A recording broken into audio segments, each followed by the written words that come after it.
Oh, you didn't know? Your ass better call somebody! The energy revealed. Brooklyn to Queens, reppin' both hoods. Rob and CP, keep it fire, misunderstood. Cheer 'em all loud, let the anthem flow. Mets fans unite at the pregame show. From city stand lights to the skyline greens, it's the heartbeat of Queens, the craziest dreams. Rob hype on the mic, CP's the fire spark. Together they ignite, voices like the park. Fans drift in jerseys, legacy bold. The Metropolitan story forever told. Turnstile spinning, the crowd floods the gates. This is family, no time for debates. Crack of the Batman, the roar never fades. Queens in the blood, it's how champions are made. Cheer 'em all loud, let the anthem flow. Mets fans unite at the pregame show. From city stand lights to the skyline gleams, it's the heartbeat of Queens, the craziest dreams. 7-line swagger, vibes electric and wild. Mets legacy golden since I was a child. Orange crushed skies, let the battle ignite. Ride for the home team till the last fight.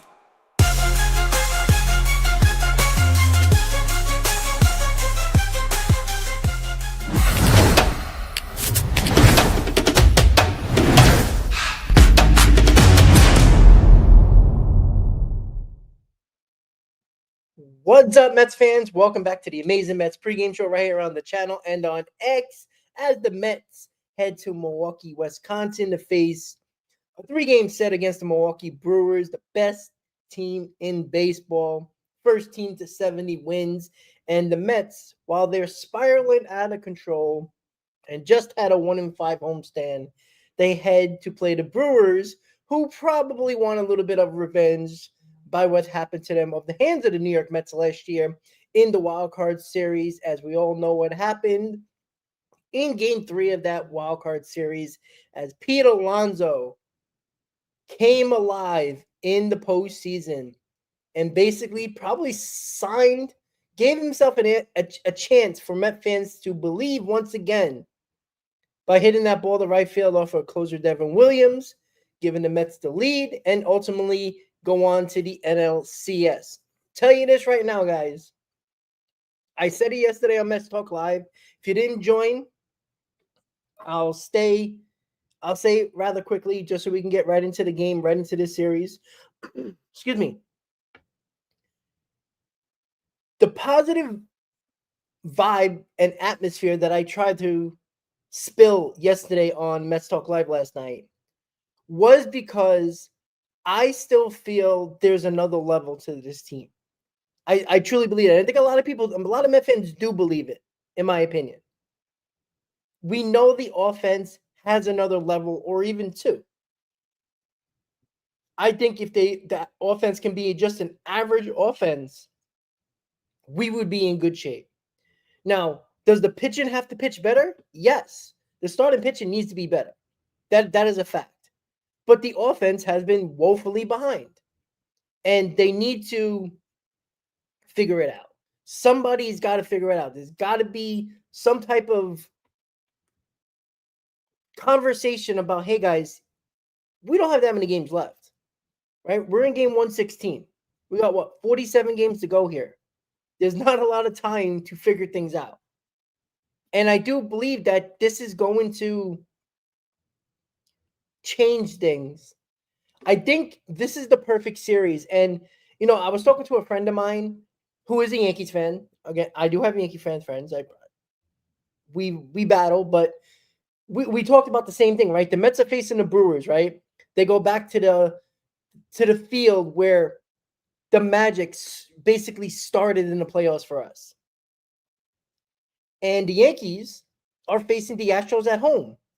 And a little bit of a Mets kind of connection is that this weekend or this Saturday or tomorrow, the Yankees are celebrating their 25th anniversary of beating the Mets in the World Series in 2000.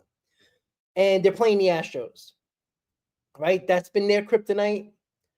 The Mets need a spark. And where is a better place to be than Milwaukee, Wisconsin in American Family Field, formerly known as Miller Park, where they can get that spark back that this team desperately needs. And I truly think that, me and my friend were talking about, like, this is the perfect opportunity for two struggling New York teams against one in their biggest foe in the Astros, who they can't beat. They can beat them during the season at times, but they can't beat them in the playoffs, right? That's their biggest problem in the playoffs. With the Mets, they're trying to find that, how people are talking about, there isn't a vibe around this team. There's kind of like a disconnection with this team. I do think that the New York Mets need something like this, a series like this, and a team that spilled all that positivity and that spark and that magic that they had last year. I think they're trying to find that. This is a better place than any. And I know the Brewers are playing very well. I know they're the hottest team in baseball. I know they're the best team in baseball currently with their record. But does anybody believe that the Brewers are unbeatable? They have the best record in baseball. Are they unbeatable? No. And I see people in the chat talking about Drew Gilbert. And again, if you look at the Giants farm system, it's not very good. So again, they're out of it. So they have the opportunity to bring up Drew Gilbert, right? Again, we're gonna overanalyze this stuff. I know we are. It's gonna be kind of annoying with Drew Gilbert because every time he gets a base hit, he could have been doing it with the Mets. And then nobody cares about what Rogers is doing with the Mets. And if Rogers has another hiccup, we traded Drew Gilbert for this guy. And then, on goes the story. Again, I don't care about Drew Gilbert, right? He failed as a Mets prospect. Could we be honest about that, right? While you're a prospect, you got to maintain your status. You got to maintain your ranking. You got to maintain your level of performance. He got passed by Jet Williams, who plays a lot at center field now. He got passed by Carson Benj, and he got passed by Ryan Clifford. That's on Drew Gilbert. That's not on the Mets. He is the fourth option in our overall outfield possibilities going into the future, at least at center field. And again, why I don't understand the fact that we have three guys that can play center field that are top prospects, and Carson Benj is flying up the rankings or flying up the minor league system, who will probably end the season in AAA most likely. I kind of think that there needs to be some type of movement with these prospects, right? They got to make a decision. Who do you want playing in center field next year, right? If you want to keep Tyrone Taylor on the bench, I'm all on board, fourth outfielder. I'm perfectly fine with that. But when we get to next year, when we get to the offseason, they got to make a decision, and quickly. Who is going to be your center fielder of the future? Pick one, because the others aren't going to be able to fit in this team anywhere, especially when you didn't trade any of the four guys that are currently, were a part of this roster other than Acuna. So you got to pick your second baseman, because I don't think McNeil's going to be here after this year, and choose a center fielder, whoever it might be. I don't care who it is. Pick one. I agree, Joel. I think Benj is probably the best out of all of them. I think Jet Williams, he's obviously a little higher in the rankings than Benj, but I truly think that Benj just looks the part. Jet Williams has been fine. He's been pretty good, right? But Benj is a natural center fielder. Jet Williams was moved to center field. Give me a natural center fielder over a guy who moved to center field any day of the week, right? If Jet Williams has to be the second baseman, if that's where their plan is, I'm all on board. Like I said, if you're not going to trade him, you might as well play him. That's the way I feel. That's why it's stupid not to bring up these pitching prospects. I don't care about the year of control. I know some will say, well, David Stearns does, and that's his job. Sure it is. But his main job is to win games and to win a World Series.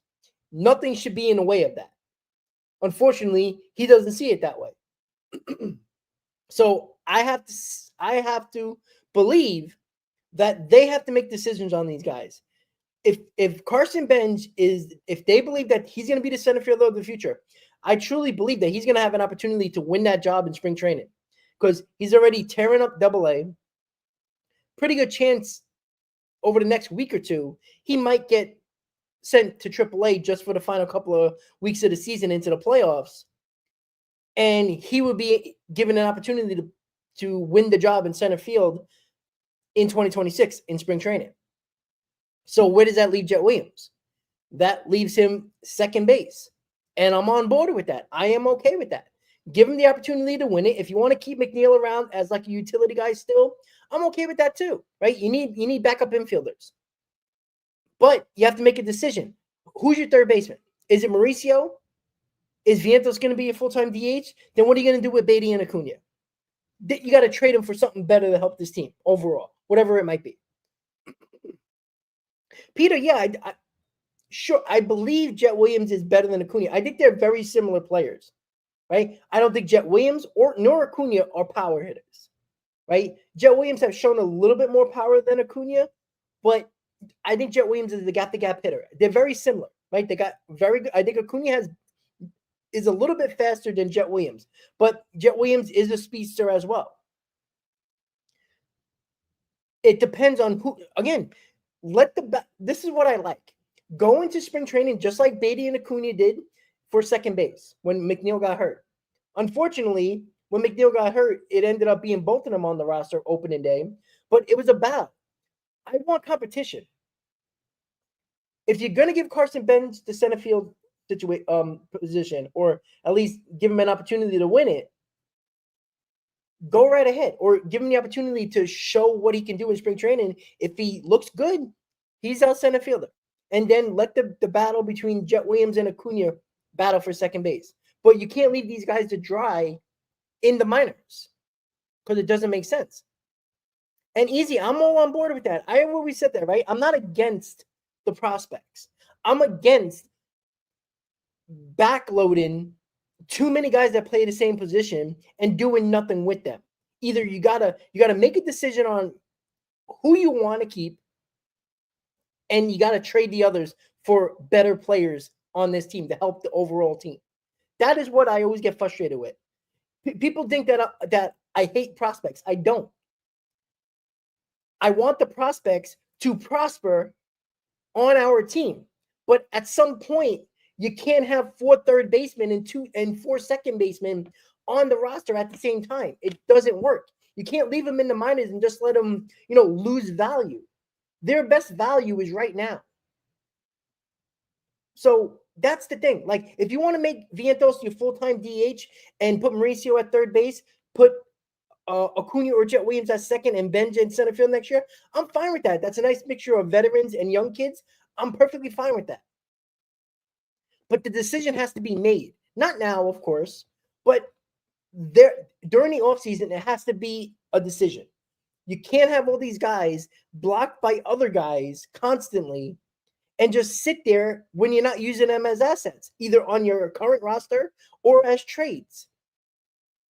And maybe Stearns will have the stones to actually make a big deal if needed, because I do think that he can get a starting pitcher this offseason. The Marlins are going to be very aggressive in trading Sandy Alcantara. They don't want to pay the rest of that salary. Like, that's the type of guy that you would want to get in the offseason, get him right in spring training, and he can be a top 3, one of your top 3 starters. And you mix that in with Minaya and Kodai Senga, who is now your number 3, the rotation looks a lot better. Easy, I didn't see that. I was out and about, and I really haven't been looking at my phone much. So, again, what did Heyman say about that? You know what? Let me just read it. If you guys give me a second. I'm curious now. All right, John Heyman. I know somebody said it, like somebody was talking about it.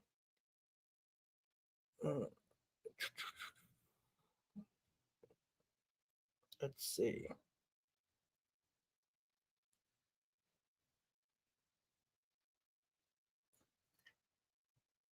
All right. There's so many different posts he put up, so I don't know which one's which.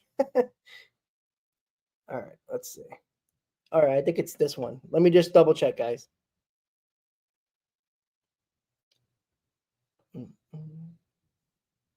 And of course, it's blocked by a paywall because I ain't paying for the New York Post. Okay, so I'm assuming it was a pretty decent package. Like, I would just assume, because that's why he didn't get traded. Stearns didn't want to give up Vientos and Acuna. Like, what I don't understand, and by the way, guys, have you seen Luis Robert since the All-Star break and the numbers he's putting up, that guy is still talented.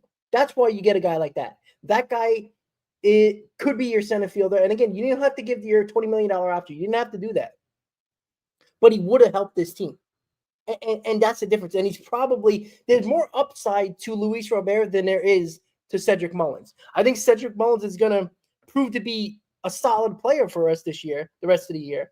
But I think Luis Robert has that next level that I don't think Mullins can get back to. I think Luis Robert is young enough and good enough to get to that next level. That's why I would have done it. That is why I would have traded Vientos and Acuna. I don't see the point. Acuna is back in the minor leagues. Where is he playing? Where is he playing? You got McNeil and Beatty at second base. You got Vientos at third base with Mauricio, right? Or you can even put Beatty and Mauricio. You can have Beatty as your guy that plays second and third. And Vientos doesn't hit. And you could say whatever you want. Or you can make him as the DH. But what is he doing as the DH? That's what I don't understand. And what you could have done is have Beatty, who has been hitting better than Mark Vientos, you could DH him. And you can DH Marte and him together in a platoon DH where you could see their strength against lefties and righties are pretty good. So I understand why you would do that. That is the point. And if it was only Acuna and Vientos, excuse me, then that's a silly non-move by Stearns, in my opinion. Like, he went the cheaper route for Cedric Mullins. That's my problem. That's why I don't like when people talk about, oh, well, I'm not giving up this and this for Luis Robert, but you basically gave up kind of nothing for Cedric Mullins, or not nothing, but you didn't give a package that was better than Acuna and Vientos for a guy that is going to be a solid player, but how much is he really going to help this offense? Okay, what was the other player? If it was one of the pitching prospects, okay, I can understand Stearns saying no because that's a little ridiculous. But if it was a number like one of the guys that he traded in one of the deals, who cares? I agree, Mike. GMs aren't doing their job if they don't ask for the moon, right? And if it was another prospect, another minor leaguer that was in one of those other deals, why wouldn't you do that? At some point, you got to break off from some of these prospects. You can't play these guys. You can't play all of them. You just can't. They're all not going to fit on the roster. You're not going to have top prospects sit on a bench the entire year like they've done this year because it doesn't work. Clearly, it hasn't worked. Nobody has stepped up to the point where it's like, oh, he should play every day. Right? We say Mauricio because we know he probably has the most upside than anybody else that is playing third base. But he hasn't proven anything yet. So that's what I just don't understand.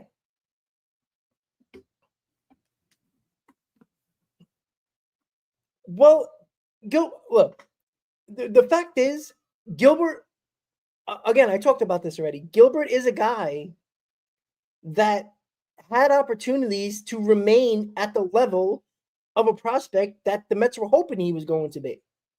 Now, I'm not saying he's not going to be a solid player. He could be.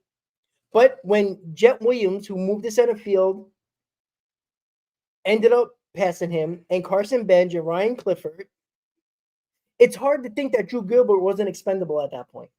And again, if Drew Gilbert plays well, people are going to have the conversation, well, if the Giants aren't afraid to do it, and to be honest, guys, if the Giants were in a good spot playoff-wise, do you really think they would have brought up Drew Gilbert? Right? They're out of it, basically. So bringing up Drew Gilbert is let's see approach. Let's see what he can do. Let's get a major league experience. And if he looks like he plays the part, great. We have an outfielder for the foreseeable future. Like, that's all they're doing.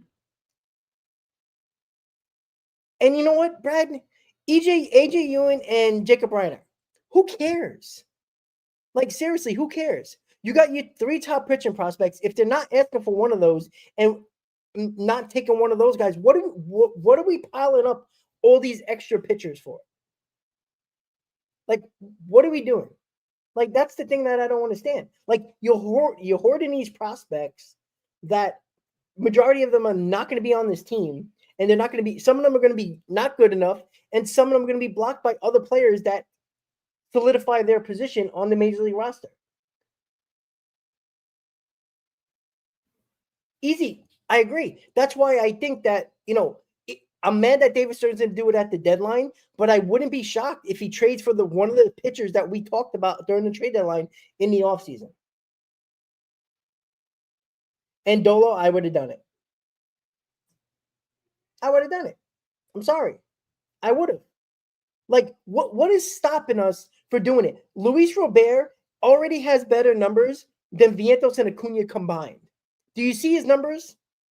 Even before his hot streak, he had better numbers than Vientos. He had more home runs, more RBIs, and the average was basically a little less worse than Vientos. And he plays a premium position at center field. And Vientos lost his third base job, and he's barely holding on to the DH job because the Mets don't have nobody else. So what are we trying to do here? That's what I just don't understand. Ewan isn't going to make or break this team. He's not even going to be part of this. He's not even going to be a thought unless you're going to throw him in the bullpen. And I don't think they're going to just do that just yet. And you get to keep your top pitcher prospects. That's a no-brainer in my opinion. It's not like you didn't have somebody to fill the third base spot. Vientos wasn't playing there anyway. He was playing there once a week. It was either Beatty or Mauricio, mostly Mauricio.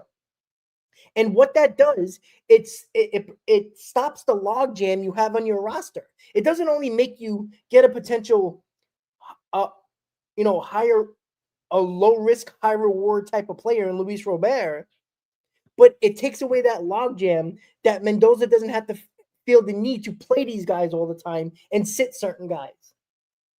That's why it's important to release some of the pressure off your own manager. That's why Acuna is back in the minors.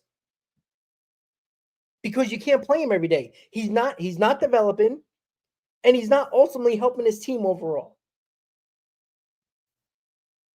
That's why you make that trade. It helps two things. It takes out that logjam that you have on your roster. It makes Mendoza play the guys that he should be playing instead of giving guys, you can't sit Beatty for 4 days just to get Vientos and Mauricio work. Like, it's hard to do that. Like, you're going to be sitting guys down that might be hot because of lefty, righty, or whatever it might be. That is why when you don't pull the trigger, when you are hesitant at doing that job and pulling the trigger on that trade, like, there is no doubt in my mind the numbers that Luis Robert has put up. And again, nobody knows if he would have got traded to the Mets, the Phillies, wherever, if he would have put up the same numbers. But you can only go by what he's doing, right? That's what everybody says. Look at the recent numbers. So we're looking at it. That wouldn't have helped the Mets offense a lot more than Cedric Mullins because the upside is there from Luis Robert. That guy is an all-star caliber level. In his best year, he was over 30 home runs. And I'm not saying he's going to do that, but he's on pace to hit 25. Like, he's been very good. And that is why you got to bite the bullet on a situation like that. Like, who is going to cry over Mark Vientos, Acuna, and Ewan? There will be some because people are out of their minds about these people, about these guys. Yet they watch it every single day. Vientos is not the same player. He's not. And you can't. Here's the problem. People are going to live and die off of what he did in the playoffs last year and hope that happens again. What happens if it doesn't? What are they going to say then? Like, you can't rely on what somebody did last year, right? People bring up recent stats and this year's stats, but yet when they talk about Vientos, they talk about last year. But look what he's doing this year. The league has changed how they pitch to him. They don't throw a lot of fastballs to him. They throw a ton of breaking balls, ton of off-speed pitches outside of the plate and off the zone. He has not adjusted through 100-plus games of the season. That is on him. If you don't stay in the major leagues if you don't adjust to what the other teams do. That's how you remain in the majors. Once they see you can lay off those pitches and take some walks, and they have to come with a fastball, that's when you pounce. Vientos has not done that. David, Mullins didn't put up good numbers. He was just as bad. But here's the difference between Luis Robert and Cedric Mullins. There's still upside in Luis Robert. Everybody's talked about that. People think Cedric Mullins is a declining player offensively. Luis Robert has that upside. Like, everybody talks about Luis Robert's upside. The power that he has. The speed that he has. He's a run producer. Cedric Mullins isn't a big run producer. And the problem with Cedric Mullins is that, here's the problem with Cedric Mullins, and I put Nullins there, not Mullins, but we're okay. And David, let Mullins show me tonight. I'd be happy about that. I'm not trying to make him fail. I'm not rooting against him. I need him to hit. But here's the problem. This is how you know Mullins wasn't the better option over Luis Robert. Where has Mendoza put Mullins when Mendoza doesn't really know what this player can do? And this goes for Vientos. This goes for Beatty. This goes for Mauricio. He's better than 6th, 7th, 8th, 9th. You know why? Because Cedric Mullins doesn't fit the team in the lineup. He obviously fills the center field spot, but he doesn't fit in this lineup. Cedric Mullins isn't a guy who's batting 6th or 7th. He's either a leadoff guy or 9th, where he should be. Let's see if that works. I like him in the 9 hole. I said that when we got him. I want to see him in the 9 hole because he can be a secondary leadoff hitter. I like that. But he's a leadoff hitter. He's not a run producer. He's not a big run producer.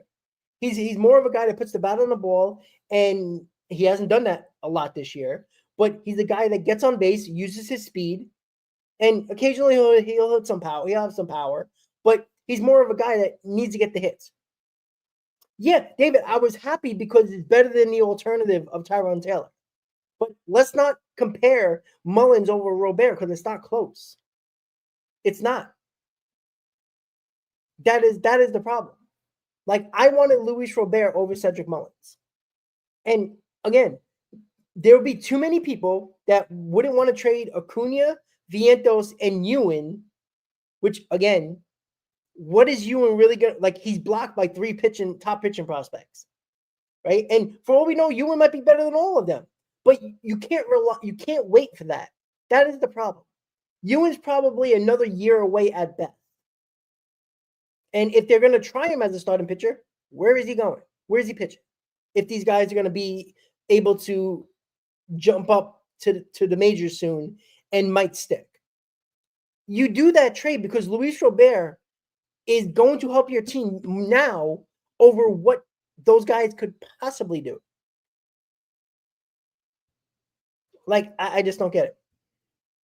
Do you think Acuna is better than Mullins? No, I don't think Acuna is going to be as good as Mullins. And again, I don't think Acuna is a center fielder. I guess you could play him there, but I'm looking at it at the fact that Acuna is useless for this team. Like, can he come up? Because where are you playing him? That's the problem. Like, it's stupid to keep a top prospect here for defensive purposes and pinch runners. It doesn't make sense. Now, would it be beneficial bringing him back up in September to help you with that? Possibly. But who are you sending down? You see the problem? This is the problem. The logjam doesn't make sense.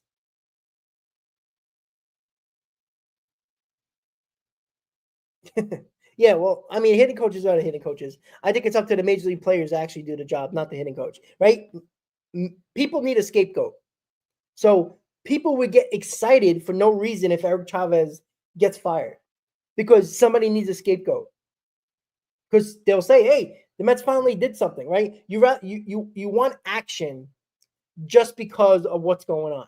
And that's okay, right? Somebody probably deserves to lose their job. But it's probably not Eric Chavez. He's just a scapegoat. He's the easy guy to get rid of. So I just don't care. Do I believe it?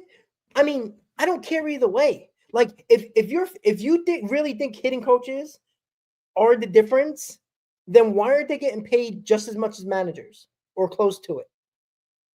These guys are getting $100,000 a year when managers are getting $1 million and more. Like, they're not that important. Like, stop fixating on guys. Like, when the Mets from June to the end of the year last year were one of the best teams in baseball, their offense was much better. Why wasn't people giving Eric Chavez credit? You can't give him credit. You cannot give him credit last year, but now blame him this year. You see the problem with that? Yeah, Brad, he called them out last year, but that was when? Very early in the season when they were struggling. But after that, mouths were shut after they started hitting again, right? It's all about the players. We got to stop focusing on the guy that can't change anything. Eric Chavez is not picking up a bat, right? When Lindor gets into the bat, he's got to perform. Same thing for Juan Soto, Pete Alonso, Brandon Nimmo, Jeff McNeil, Francisco Alvarez, Vientos, all those guys. Yeah, that's what they're doing, right? Hitting coaches steal money. That's what they do. There's nobody there that is going to make the difference, right? Wasn't Barry Bonds a Marlins hitting coach? How did that work out? One of the best hitters ever before steroids. And then obviously steroids made him a monster home run hitter, but he was one of the best hitters of all time when he was with the Pirates. How did the Marlins do? They couldn't wait to fire him. You know why? Because the way he hit, he tried to make everybody hit the same way. And that's almost impossible. What is Eric Chavez, who was a solid ball player, going to tell Juan Soto or Pete Alonso something? What are they going to tell him? What is he going to say? Hey, go get him.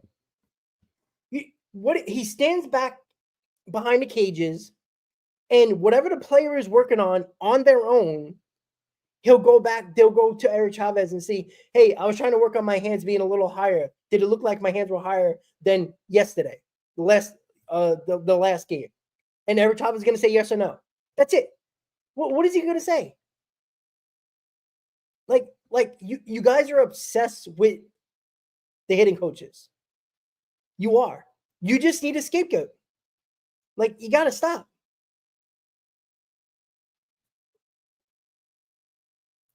Oh, wait. But see, pitching coaches are a different story. Now, I don't think pitching coaches are as important as people let it out to be, but they are more important because they're the ones that go out to the mind. Does the hitting coach go out to the plate and say, hey, hold, time out. Do we have a box visit? No. Why is that? Because it's pointless. Pitching coaches can pick up arm angles. Pitching coaches can see if a guy is favoring something. He watches them on a daily basis. Continuously. There's nothing hitting coaches can do that are going to change what they do at the plate. A pitching coach, if they're good, can see, hey, your arm angle is a little low. Your arm angle is a little high. You're coming down a little 3/4. That's why you're not getting that rotation on your breaking ball.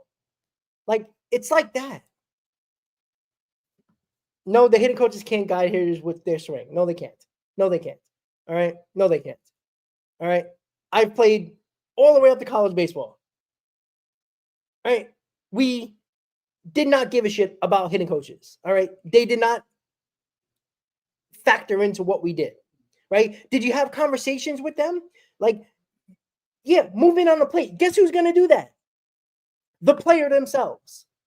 And by the way, a lot of these guys don't move up in the plate or move. They might move closer. They might move a little further, but they don't move up. They don't move back. They usually stay in that area, but they move side to side. They don't move back or forward. Okay, David. But again, if you cared about your hitting coach, then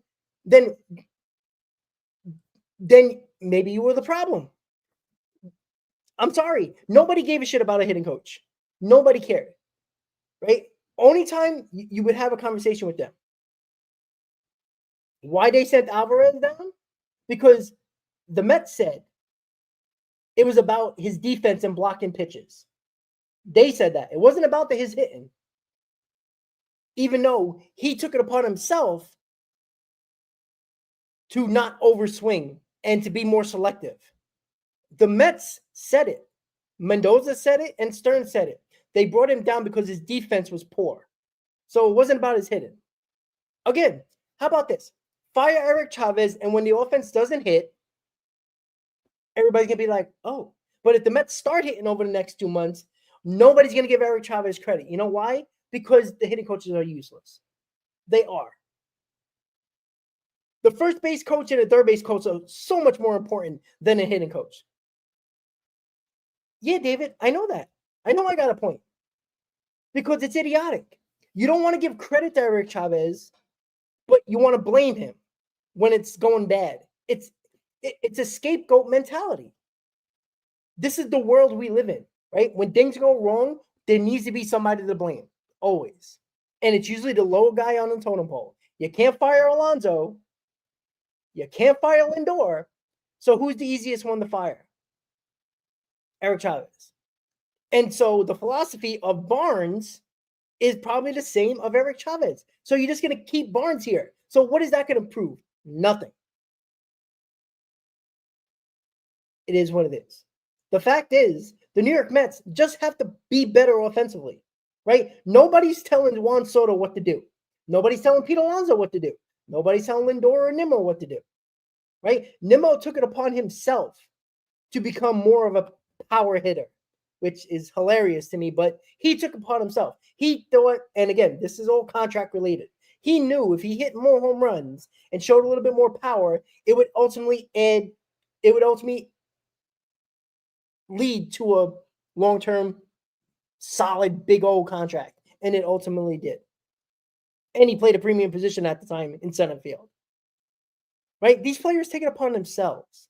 Eric Chavez isn't walking into the cages and telling Juan Soto, hey, listen, this is what you should do. Juan Soto knows he's pulling off on outside pitches that he would usually drive to left center field. That is why he's upset with himself. Like, this is not hard to figure out. It's just that when you get to the plate, if you played baseball before, whatever you thought and whatever you worked on in the cages usually goes out of your mind. Because if you think too much, you're in trouble at the plate. If you don't focus in what the pitcher's going to throw at that moment, and you're worrying about your swing and your stance and your hands, you're very much in trouble.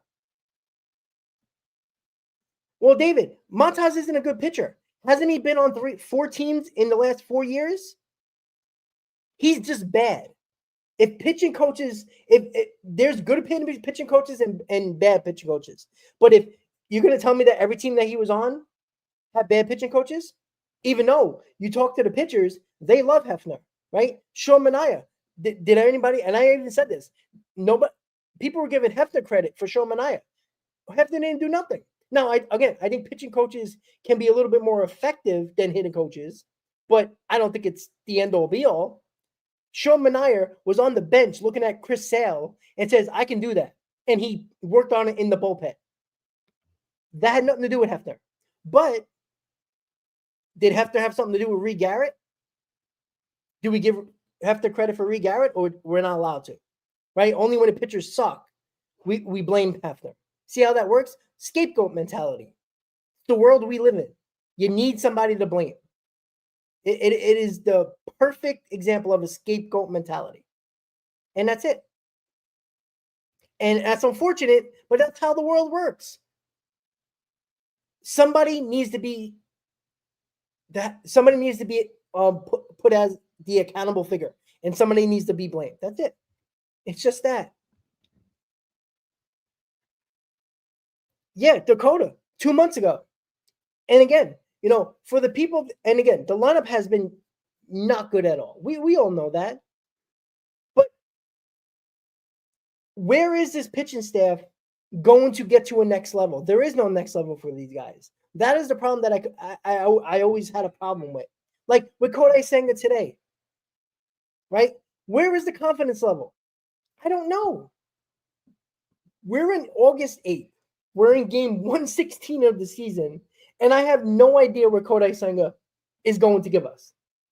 Do you know how much of a problem that is? This guy needs to be a top 2 starter for us. And he pitches like a number 4. He doesn't give you length. He throws too many pitches in too less of innings. And he is not the same pitcher that everybody thought he should be. Because he'll get out of jams and he'll strike out a few people and everybody goes nuts, but he throws 4 innings. And everybody gets excited. And then tells me about ERA when he throws no innings. It's ridiculous. And he constantly gets hurt. Like, it's just so annoying. And I talked about this yesterday, and I'm not going to get too far into it because it was on the show yesterday. If you want to hear my thoughts about it, you can watch that show. There's not enough time for that, right? This is about today's game. But name a contended team in the National League or the American League that doesn't have an ace that's not pitching game 1. Now, obviously, things factor into that. Like if you're in a wild card and you got to win that last game of the season and your ace can go, you have to pitch your ace. But if all things are, everybody's rested and you could start your rotation any way you want to, the New York Mets still have a question mark. Every other contended team at least has that number 1. That's the problem. And they're not pitching any better than what people think. Like when Manaea came back, everybody got way too excited. The guy had one of his best years of his career last year at the age of 32? And we just expect him to continue that. It's stupid. And he changed his mechanics, what ultimately got him hurt in spring training. So, which I said, by the way, in the offseason, that's why I didn't want to sign him in the first place. But I was okay signing him if you were going to get a better pitcher along with him. But when you rely on a guy who basically hasn't been good in 4 years in Sean Manaea, had to change his whole mechanics just to be a better pitcher. And again, can that translate? I don't think he's going to be as good as last year. So how much is that really going to help us? Kodai Senga is, a guy who can't throw every 5th day. When you get into the playoffs and games get shorter, series gets shorter, you need your top pitchers to go more, not less, more. You don't have time to give Kodai Senga 6 days off in a series. You can't do it. That's why I don't consider him an ace. I barely consider him a top pitcher. That's the problem. And when people are saying David Peterson, you know how nice it would be if you can trust Manaea, trust Kodai Senga, and have David Peterson as your number 3? That's a solid rotation. But there's no trust in those other guys. And that is why today, with Kodai Senga, oh, by the way, guys, when Brandon Woodruff came back from a shoulder capsule injury, do you see how many innings he pitched his first time after injury?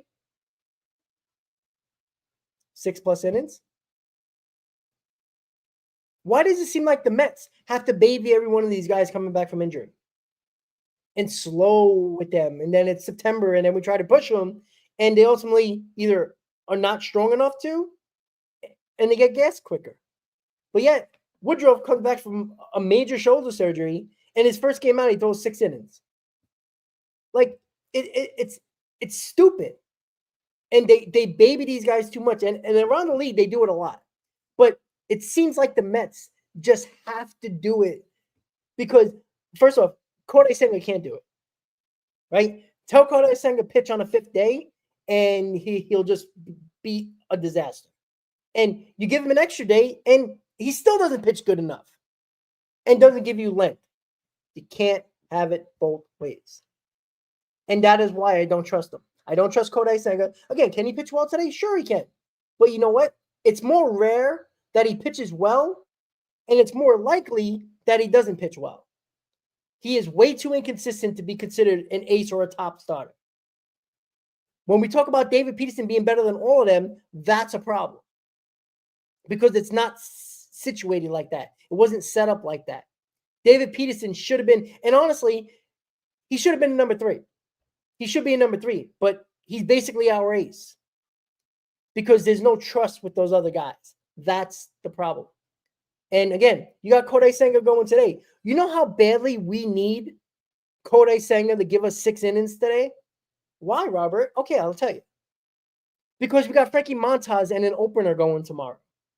And if the opener does his job in the first inning or two, you'll have Montas come in hopefully the third. If Montas doesn't pitch well and can't do anything, you might have that guy out in the fifth inning. He might pitch 2 or 3 innings. So you still have to go 3 or 4 games, 4 innings with extra pitchers. Like this is why I get frustrated when people don't give a shit about the pitching. They only want to throw the offense out there. Oh, it's the offensive fault. It's the offensive fault. The pitching has been just as bad ever since June. They've been just as bad. Yeah, but David Stearns, which too many people, live or die off of this guy. He is not he's not putting these guys up until the 15th or the 16th of August because he wants to keep that 1 year extra of control. So again, I don't take David Stearns seriously when he says he wants to win because you do everything you can to win. He's not doing that. He's more concerned about control over prospects in an extra year than that. Yeah, David, it's stupid, but everybody talks about David Stearns like he's a genius.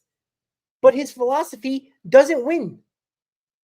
It might get you to the playoffs, but ultimately you fail in the playoffs. And again, I said this before. He talks about sustained success, which means making the playoffs every year.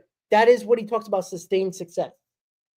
But if you continue to make the playoffs every year, right? To Mets fans, that is like a dream come true, making the playoffs, right? We haven't made the playoffs 3 years in a row in our history. We've done it a couple of times, twice in a row. So if we do it 4 times in a row or even 3 times in a row, Mets fans are going to get goo goo gaga. But if you ultimately lose and don't win a championship, that's going to get stale. Nobody's going to give a shit if you just make the playoffs. Because you're going to be just like every other team. You're going to be like the Brewers. You're going to be like the Braves and the Phillies who constantly make the playoffs. But if you don't win a World Series, that sustained success means absolutely nothing because you're not winning the World Series. So he likes to twist his words into making you believe he wants to do he's doing everything he can to win, but he's ultimately not. I gave you examples. We're talking about Tong. We're talking about McLean, Sproat and McLean. There's a pretty good chance that they're a little bit better than Montas, a little bit better than Clay Holmes. Even if they're a little bit better, that's an upgrade. But he's not doing it until the middle for another week, at least. And it only might be one of them, not 2 of them. So what are we talking about here, right? He ultimately didn't do enough at the deadline because he was too scared to spend money on long-term deals for pitchers. And then at the trade deadline, when he should have done it, he didn't do it. And now we're still flustered and trying to figure out the rotation and to see who's actually good in this rotation. And if these guys can stay healthy, number 1 is to stay healthy and pitch well. They haven't done that. So we come into this series with Kodai Senga on the mound against Brandon Woodruff. Who got the pitching matchup? Clearly the Brewers. Again, the big reason why I think Kodai Senga hasn't been as good and why he hasn't gone deep into games is 2 reasons. Number 1, and this relates to probably both things, is that ghost fork pitch. He doesn't throw it for strikes enough. And hitters are more aware of that now, where they're laying off that pitch, making the counts, getting deeper into counts, having more full counts, more longer at-bats means more pitches for Kodai Senga. He ultimately gets out of a lot of these jams because he puts guys on. He continues to walk people. He walks 4 to 5 guys a game every game, right? He ultimately gets out of those jams most of the time, which obviously lowers his ERA, which is good. That's a good thing. But that doesn't last. Eventually, the dam breaks, and that water's going to get through. And when you throw 90 pitches and you have constant people on base and you have long counts, your pitch count's going to get up rather quickly and you're out 5 innings or less. That is not what we need. And then you have to, and the reason why I don't like using 4 or 5 bullpen arms every day and the Mets have to because the pitchers don't go deep, is that you need each one of those relievers to be perfect. Because if one slips up, it can fuck up the whole day. And that is where the Mets have had the major problem this year. And it continues to show. Now, this is a Milwaukee team that wants revenge from the Mets. We know what happened last year. The Mets are back in the place where magic started in the playoffs, right? There was a lot of good vibes after the season, beating the Braves, making the playoffs, get into a wild card series, right? That was the beginning. But that magic that happened in that wild card series took us to the NLCS. Can the Mets bottle up that magic and that vibe and bring it back in this series and get connected as a team again? Because I don't think the Brewers are ultimately that much better than the Mets. I think every team is beatable in Major League Baseball. There's not one dominant team. Now, people will say the Brewers are, but they're really not. They're not a big home run team, right? They'll hit you to death. We saw that in the wild card series last year, right? Even though in Game 3 they hit 2 big home runs, but they pepper you to death. They get a ton of hits, right? They got speed. They'll hit you to death, but they're not a big power team. You got to keep them off the bases. That's number one, because they're going to do a lot of hit and runs. They're going to steal some bases, even though we got catchers behind the plate that have been very good with getting out runners, but they're a very good stolen base team. They hit you to death. And that is where the Mets need to figure things out, and why hopefully this series against the Brewers, wild card rematch, hopefully brings this atmosphere and the vibes back with this team, and they figure it out, because they need to figure it out offensively. As much as I talk about the pitching, and the pitching's got to be better, the offense needs to get to that next level, because there is a next level. As I talked about the pitching, I don't think it has a next level. The offense does. We know that, because we got proven guys that have done it before. They just need to do it now. And let's see, against the Brewers, with Senga on the mound against Woodruff, against the best team in baseball in the Milwaukee Brewers, in American Family Field, figure it out. I know Chris is in Wisconsin right now. He's in Milwaukee. I know he's going to, I'm not sure all the games, but he's going to a couple of the games. He will be in attendance. I think tonight he posted on X. So he's going to be supporting the boys in gray today. And, you know, maybe he'll go live in one of his, during the inning. We'll see.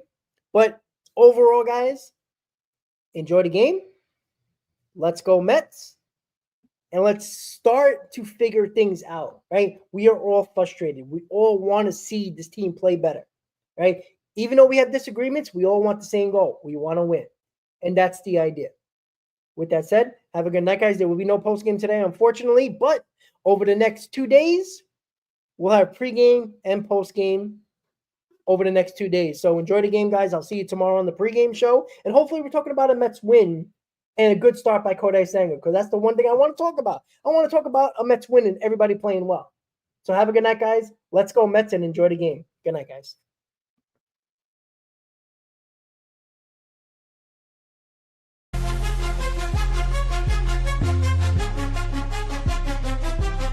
Seven train rumble, headed to the field. Orange and blue vibes, the energy revealed. Brooklyn to Queens, repping both hoods. Rob and CP, keep it fire, misunderstood.